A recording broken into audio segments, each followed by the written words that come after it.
తెలుగుదేశంలో ఉన్నటువంటి నాయకులంతా వాళ్ళ మీద కేసు ఎత్తేసేదానికి దాదాపు 9 సంవత్సరాలు 10 సంవత్సరాలు పట్టింది. అంటే అది ఒక ప్రాసెస్ ఉంది, ఆ ప్రాసెస్ జరుగుతుంది. ఆడవారి మీద మాకున్నటువంటి ప్రేమ ఏ పార్టీకి లేదు. అందుకనే జత్వాని ఒక మహిళగా అన్యాయం జరిగిందని చెప్పి 3 IPS ఆఫీసర్ను సస్పెండ్ చేసినాం. సస్పెండ్ చేసి ఆమె మీద ఎంత వీలైతే అంత తొందరగా ఆ కేసు ఎత్తేదానికి ప్రయత్నం చేస్తా ఉన్నాం. నెంబర్ 2.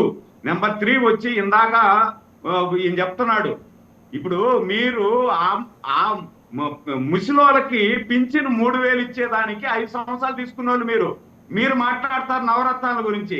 నవరత్నాల గురించి అన్నింటిలో ఒక్కొక్క సంవత్సరం ఎత్తేసారు. మీరు ఎత్తేసుకుంటా పోయి చేసుకుంటా వచ్చారు. మేము అధికారంలోకి వచ్చి 9 నెలలు అయింది. 9 నెలల్లో 10 లక్షల కోట్ల రూపాయలు అప్పు చేసి మా నెత్తిని పెట్టి వెళ్ళినా కూడా 4 కంప్లీట్ చేసాం. ఇంకా 2 ఉన్నాయి. ఈ 2 కూడా కంప్లీట్ చేస్తాం. అదే విధంగా ఈరోజు తెలుగుదేశం పార్టీ అయినా, వైసీపీ అయినా, జనసేన అయినా, ఇంకొకరైనా అందరూ ఊటి అనేసి ఘాట్లో కట్టేస్తున్నారు. అట్లా కాదు. జనసేన, తెలుగుదేశం, బీజేపీ అనేది ఒక నిబద్ధత ప్రకారం పోతుంది. ఇందాక మాట్లాడుతున్నారు ఆయన ఏదో ఆశ్రమాన్ని గురించి మీరు ఎంత తక్కువ మాట్లాడితే అంత మంచిది సోదరా. మీరేం చేశారు? ఈరోజు దుర్గా గుడిలో 3 సింహాలు మాయం చేసింది మీ ప్రభుత్వంలో కదా. వెంకటేశ్వర స్వామి లడ్డూలో నెయ్యి కలిపింది, లడ్డూలో కొవ్వు కలిపింది మీరు కాదా? అదే విధంగా అంతర్వేదిలో వారి మీద మీరు కూడా చెప్పిండేది అందరూ విన్నాం. మీరు చెప్పినది వారి మీద చెప్పిన తిప్పంతా కూడా ప్రజలంతా విన్నారు. అది గమనించాలి. మీరు 10 నెలలు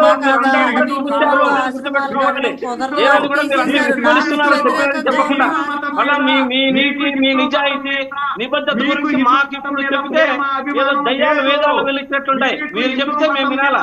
మా కర్మది. మీరు చెప్పారు నిజాయితీ, నిబద్ధత గురించి అవన్నీ ఎందుకు సోద చెప్తారు? సోద చెప్పండి. ప్రజలకు న్యాయం చేయండి, ప్రజలకు చెప్పినది చేయండి. అంతవరకు మేము మిమ్మల్ని ఎండగడుతూనే ఉంటాం. ప్రజల పక్షాన వైఎస్ఆర్ కాంగ్రెస్ పార్టీ గాని నిలబడుతుంది. మీరు చెప్పినవి చేసేంత వరకు మేము వదలము.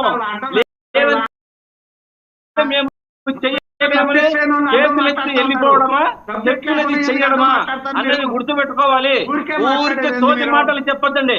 సోది చెప్పి ఇని చాలా అయిపోయింది. మాకి చెప్పినవి ప్రజల పక్షాన్ని చేయండి, ప్రజల పక్షాన్ని నిలబడతాం. రైట్.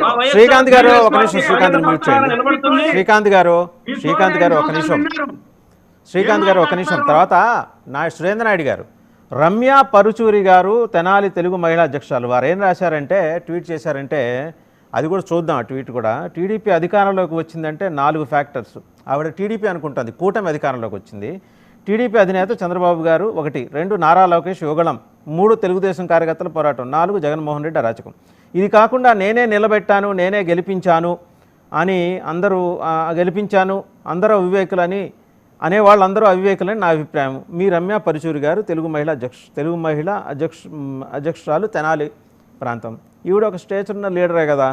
ఈవిడ మాటలతోటి, ఈవిడ భావనతోటి ఏకీభవిస్తారా సార్? ఇప్పుడు కొంతమంది కొన్ని భావాలు ఉంటాయి, రకరకాల భావాలు చేస్తుంటారు.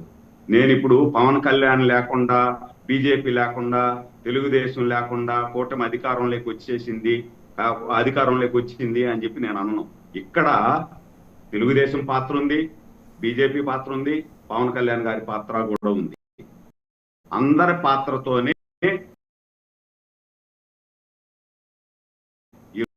ఈరోజు 164 సీట్లు వచ్చాయి. ఈరోజు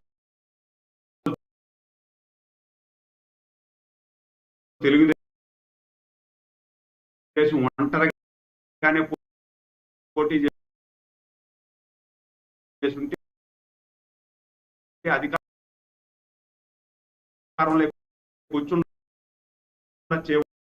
వచ్చుండొచ్చు, కానీ ఇంత మెజారిటీ వచ్చుండదు. ఇంత మెజారిటీ రావడానికి కారణం పవన్ కళ్యాణ్ గారు, బీజేపీకి కూడా పాత్ర ఉంది. ఇప్పుడు మనము కలిసి పోటీ చేసి అధికారంలోకి వచ్చేసిన తర్వాత ఎవరో ఒకరు ఏదో ఒకటి మాట్లాడినారని చెప్పి దాన్ని మనం భూతత్వంలో చూసేసి చేసి మామే నిలబెట్టినామని వాళ్ళు అన్నారని చెప్పి, లేదు మేమే నిలబడినామని వీళ్ళు అన్నారని చెప్పి ఇవన్నీ మాట్లాడడం పద్ధతి కాదు. మనం అన్నదమ్ముల్లాగా ఉన్నాం. కొన్ని దగ్గరలో ఇప్పుడు 5 మంది ఒక ఇంట్లో అన్నదమ్ములు ఉంటే 5 మంది అభిప్రాయాలు ఒకే విధంగా ఉండరు సార్. అందరూ కలిసి ప్రయాణం చేస్తారు. ప్రయాణం చేసేటప్పుడు నేను ఎక్కువ అని ఒకరు అంటారు, నేను ఎక్కువ అని ఇంకొకరు అంటారు, నేను ఎక్కువ అని ఇంకొకరు అంటారు. ఇప్పుడు వీళ్ళు ఇన్ని మాట్లాడేటప్పుడు ఒక తండ్రి స్థానంలో ఉండేవాళ్ళు అందరినీ సముదాయించుకొని ముందుకు పోవడమే తండ్రి స్థానంలో ఉండేది జరిగేది. అంతే.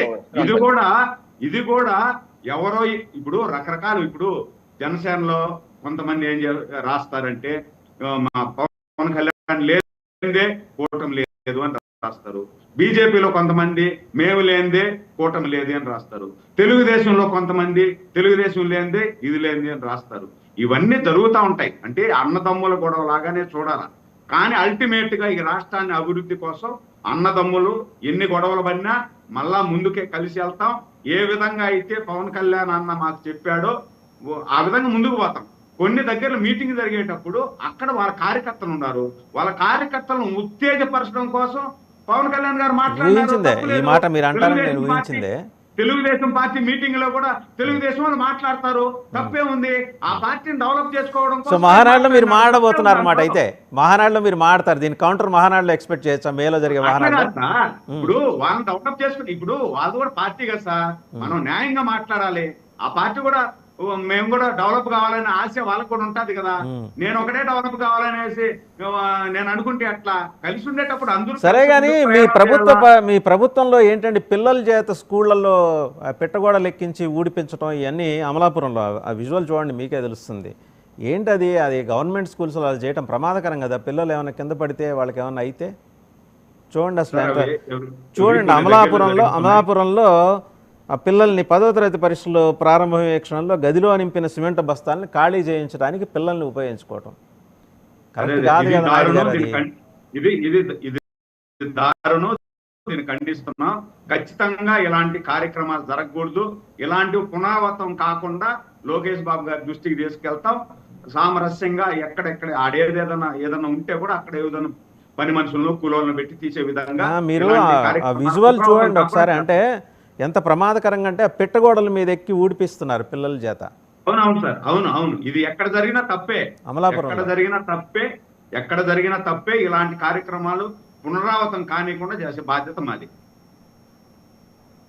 ఇది పిఠాపురంలో బస్తాలు తీసిందేమో అమలాపురంలో, 2 చోట్ల జరిగింది అది పరిస్థితి. ఆ పిల్లలు చూడండి ఎట్లా పాప పిట్టగోడలు ఎక్కి అంత వాళ్ళు చేయించడం ఏంటి? అక్కడ హెడ్ మాస్టర్ వీళ్ళందరూ ఉంటారు కదా, వాళ్ళు వేరే వాళ్ళకి గత బాధ్యతలు తప్పే. కొన్ని దగ్గర ఇప్పుడు మొన్న ఒక సంఘటన చూసాం సార్. ఒక హెడ్ మాస్టర్ పిల్లలను కొట్టి దండిచ్చి బాగా చదువుకోండి అని చెప్పితే మళ్ళా ఇబ్బంది అవుతుందని చెప్పి తనకు తానే శిక్ష చేసుకొని గుంజులు తీసి సాష్టాంగ నమస్కారం చేసి, మీరు బాగా చదువుకోకపోతే నేను శిక్ష చేసుకుంటాను, నేను ఈ విధంగా చేస్తాను, తల్లిదండ్రులు మీరు కూడా చూడండి, ఇది ఈ విధంగా మీ పిల్లల్ని అభివృద్ధి చెందించాలని నేను ప్రయత్నం చేస్తున్నాము, కానీ ఏదైనా ఒక మాట అన్నారంటే ఇంకొక రకంగా పోతా ఉంది అని చెప్పి హెడ్ మాస్టర్ గారు ఆయనే శిక్ష చేసుకోవడం చూసాం మనం. ఇలాంటి సంఘటనలు చాలా దగ్గర జరుగుతూ ఉన్నాయి. ఇలాంటి సంఘటనలు పునరావృతం కాకుండా టోటల్ సమూల మార్పులు అయితే జరుగుతాయి సార్. శివపార్వతి గారు, ఇందాక మీరు చెప్పాలనుకుంటున్నారండి. శివపార్వతి గారు, అదే ఆయన ఆశ్రమం గురించి డిస్కస్ చేశారండి. ఇప్పుడు ఆశ్రమం అనేది రిజర్వ్ టైగర్ జోన్ లో